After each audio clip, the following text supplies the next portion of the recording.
Selamat datang di video pembelajaran kita kali ini. Perkenalkan, nama saya Batari Cenim Puji ZA dengan NIM 24030301002 dari Institut Agama Islam Negeri Palopo, Program Studi Hukum Keluarga Islam. Di video ini kita akan membahas topik yang sangat penting di dunia hukum, yaitu pengantar ilmu hukum. Materi ini merupakan dasar dari pemahaman hukum secara keseluruhan yang mencakup pengertian, asas-asas hukum, sumber-sumber hukum, dan banyak lagi. Jadi, saksikan sampai akhir ya, karena topik ini sangat relevan di kehidupan kita sehari-hari. Yuk kita mulai pembahasannya. Pertama, kita harus tahu dulu apa itu hukum. Secara umum, hukum adalah kumpulan aturan atau norma yang mengatur tingkah laku manusia dalam kehidupan bermasyarakat.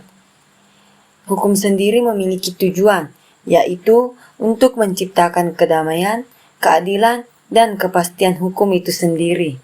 Beberapa ahli juga mendefinisikan hukum dengan cara yang berbeda. Yang pertama, menurut Van Apeldoorn, mengatakan bahwa hukum adalah keseluruhan aturan yang hidup dalam masyarakat. Yang kedua, menurut Ernest Utrecht, menyebut hukum sebagai kumpulan peraturan yang berisi perintah dan larangan untuk menciptakan kedamaian. Dan yang ketiga, menurut Hans Kelsen, mendefinisikan hukum sebagai norma yang bersifat memaksa dan memiliki sanksi. Selanjutnya, seperti yang kita tahu, hukum memiliki beberapa ciri-ciri utama. Yang pertama, mengatur tingkah laku manusia. Hukum menentukan mana yang boleh dan yang tidak boleh dilakukan. Yang kedua, bersifat memaksa, yang artinya hukum bisa memberikan sanksi jika dilanggar. Yang ketiga, berlaku umum. Hukum diterapkan untuk semua orang, tanpa memandang dia siapa dan jabatannya apa, atau tidak memandang bulu. Dan yang terakhir, ada sanksi tegas, contohnya denda atau hukuman penjara. Selanjutnya, hukum itu berdiri di atas asas-asas tertentu. Apa aja sih asas hukum itu? Yang pertama, ada yang namanya asas keadilan. Asas keadilan sendiri menekankan bahwa hukum harus memberikan perlakuan yang sama kepada semua orang, tanpa memandang latar belakang atau status sosial. Tapi, bagaimana sih contohnya dalam kehidupan nyata? Misalnya, dalam sebuah sidang pidana, seorang pejabat yang melakukan korupsi tetap bisa dihukum, sama seperti warga biasa yang melanggar hukum. Maksudnya, keadilan dirasakan oleh seluruh masyarakat tanpa adanya diskriminasi. Yang kedua, asas kepastian hukum. Hukum harus tegas dan jelas agar tidak menimbulkan keraguan. Dan yang ketiga, asas kemanfaatan. Hukum dibuat untuk memberi manfaat sebesar-besarnya bagi masyarakat. Dan yang terakhir, ada asas legalitas. Asas legalitas artinya tidak boleh ada orang yang dihukum tanpa ada dasar aturan tertulis sebelumnya. Ini penting untuk melindungi hak warga negara. Contohnya, sebelum ada undang-undang yang melarang pelanggaran lalu lintas tertentu, polisi tidak bisa sembarangan memberi sanksi. Semua tindakan hukum harus ada aturannya. Macam-macam pembagian hukum. Hukum itu luas banget.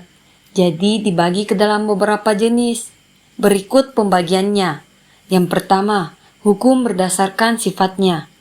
Hukum itu dibagi berdasarkan sifatnya menjadi hukum yang memaksa dan hukum yang mengatur.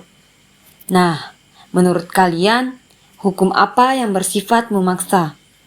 Contohnya adalah hukum pidana. Kalau melanggar, ada sanksi tegas seperti denda atau penjara. Bagaimana dengan hukum yang mengatur? Biasanya ini ditemukan dalam hukum perdata, misalnya perjanjian jual beli. Jadi, hukum yang mengatur ini lebih fleksibel karena sifatnya tidak memaksa. Yang kedua, hukum berdasarkan tempat berlakunya. Dibagi menjadi hukum nasional, hukum internasional, dan hukum asing. Dan yang ketiga, hukum berdasarkan wujudnya, yaitu hukum tertulis. Contohnya, undang-undang, peraturan presiden, peraturan pemerintah, dan peraturan daerah. ada juga hukum yang tidak tertulis, yaitu hukum adat.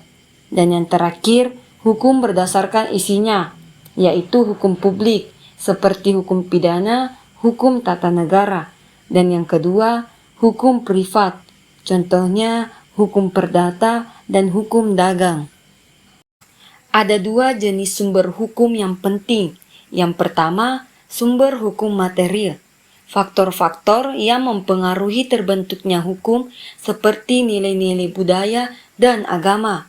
Yang kedua, sumber hukum formil. Bentuk hukum itu sendiri seperti undang-undang, jurisprudensi atau putusan hakim, dan hukum adat atau kebiasaan. Hubungan hukum. Hubungan hukum adalah ikatan antara dua atau lebih pihak yang diatur oleh aturan hukum, di mana masing-masing pihak memiliki hak dan kewajiban yang saling terkait. Misalnya, dalam kontrak jual beli, penjual berkewajiban menyerahkan barang, sedangkan pembeli dapat menerima barang tersebut dengan kewajiban membayar sesuai harga yang disepakati. Hubungan ini lahir karena adanya perjanjian, undang-undang, atau kondisi tertentu yang diakui oleh hukum. Tanpa adanya hukum, hak dan kewajiban tidak memiliki kekuatan yang bisa ditegakkan. Oleh karena itu, hubungan hukum adalah dasar terjadinya interaksi yang teratur dalam masyarakat, baik dalam lingkup privat seperti perjanjian kontrak maupun publik seperti pajak dan pelayanan negara. Teman-teman, kita sudah sampai di materi terakhir, yaitu kedudukan hukum dalam kehidupan. Dalam kehidupan masyarakat, hukum mempunyai kedudukan yang sangat penting. Contohnya, sebagai alat pengatur masyarakat, hukum menjaga dan mengatur perilaku masyarakat.